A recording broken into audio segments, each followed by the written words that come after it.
Jack and the Beanstalk, retold by Atreya Manaswi. Once upon a time there was a poor widow who lived in a little cottage with her only son Jack. Jack was a giddy, thoughtless boy, but very kind-hearted and affectionate. There had been a hard winter, and after it the poor woman had suffered from fever. Jack did no work as yet, and they grew dreadfully poor.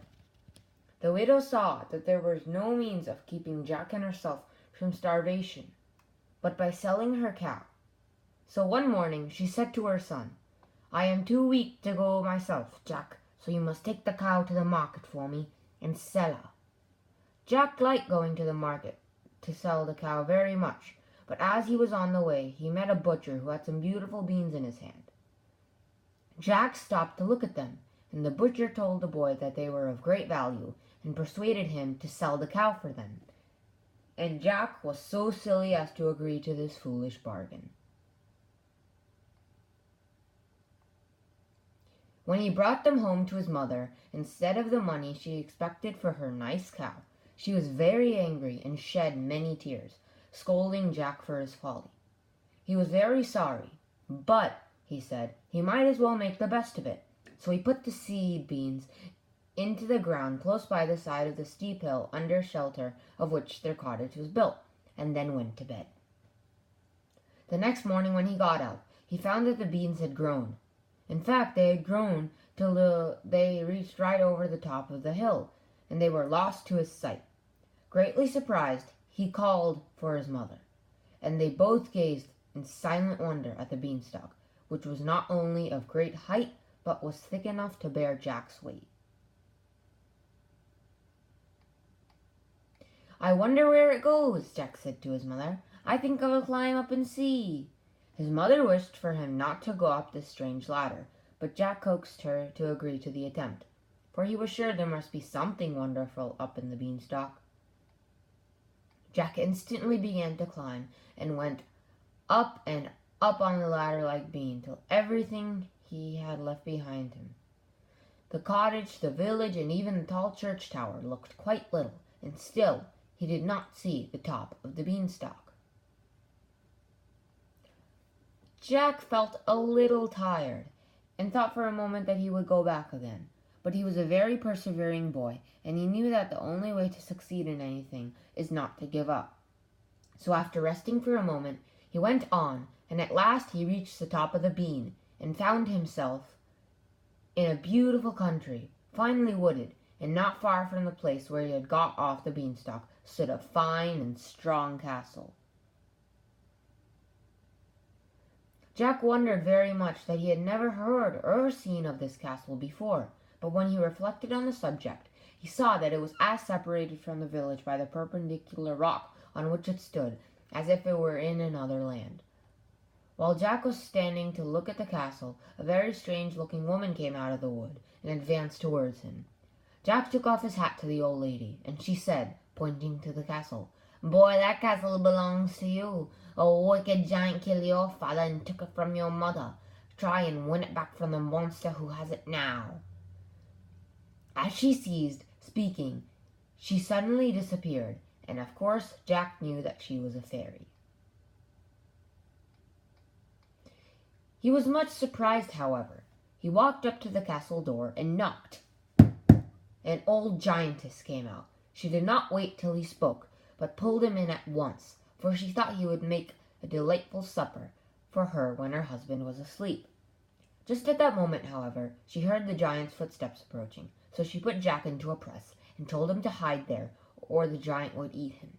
As soon as the ogre came in, he cried in a terrible voice, "Fee, fa, fi, fo, fum, I smell the breath of an Englishman." "Oh," said his wife, "there is nobody here. You only smell a crow that is flying over the chimney." Then the giant sat down to dinner, which was quite ready, and when he had eaten a whole sheep, he said, "Bring me my hen." The giantess brought a hen and put it on the table before him, and then she went away.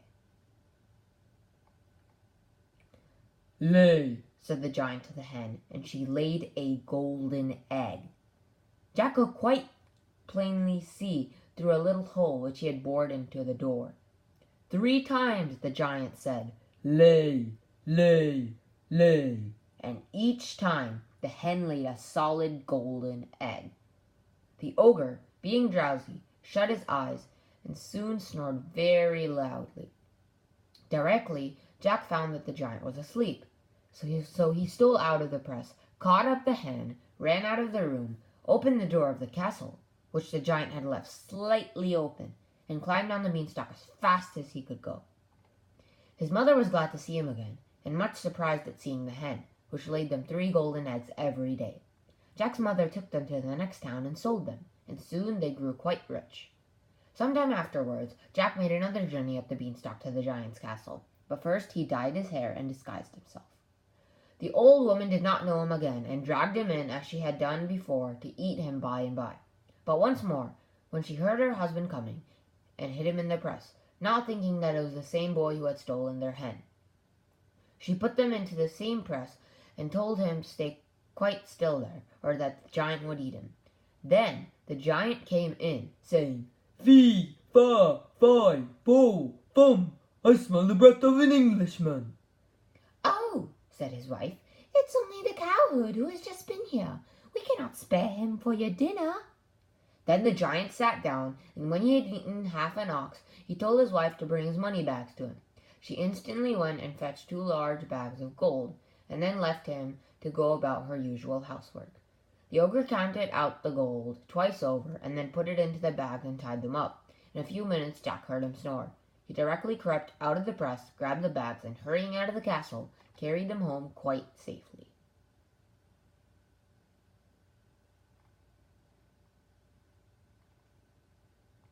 Jack's mother was glad to see him safe at home again, and for a long time she would not let him go up the beanstalk. But Jack knew he had not yet obeyed the fairy's command to win back the castle. So after a time he set off once more on this adventurous journey, and tapped again at the castle door. The giantess, who was extremely stupid, did not recognize him again, but she stopped a minute before she took him in, for she feared another robbery. But Jack's fresh cheeks looked so tempting that she could not resist him, and so she told him to come in. But at that moment she heard her husband's footsteps approaching. Afraid of losing her supper, the ogress at once shut Jack in the press, and she had hardly hidden him when the giant came in, saying as usual, "Fee, fa, fi, fo, fum, I smell the blood of an Englishman." "Oh no," said his wife, "it's only the shepherd who has been up with the sheep for your dinner." The giant sat down, and when he had eaten a whole sheep, he said, "I should like some music. Bring me my harp." The ogress went and brought a golden harp to him, set it on the table, and went away. Then the ogre said, "Play," to the harp, and it played so ever delightfully that Jack was charmed. By and by, however, the giant snored so loud that he could not hear the music, and Jack quickly stole the harp and ran away with it. But the harp was a fairy belonging to the master, and as Jack ran away, it cried out, "Master, master!" The giant woke up slowly and rushed after Jack, but the boy was quite nimble and outran him quickly. You may imagine how fast Jack went down the beanstalk this time, hearing all the while the tramp of the giant's feet behind him. Just as he reached the bottom, he saw the ogre looking down on him. The next moment his great feet were on the beanstalk. "Mother, mother, bring me the axe!" cried Jack. His mother hurried with it, and just as the giant was halfway down the beanstalk, Jack succeeded in chopping it into 2 halves.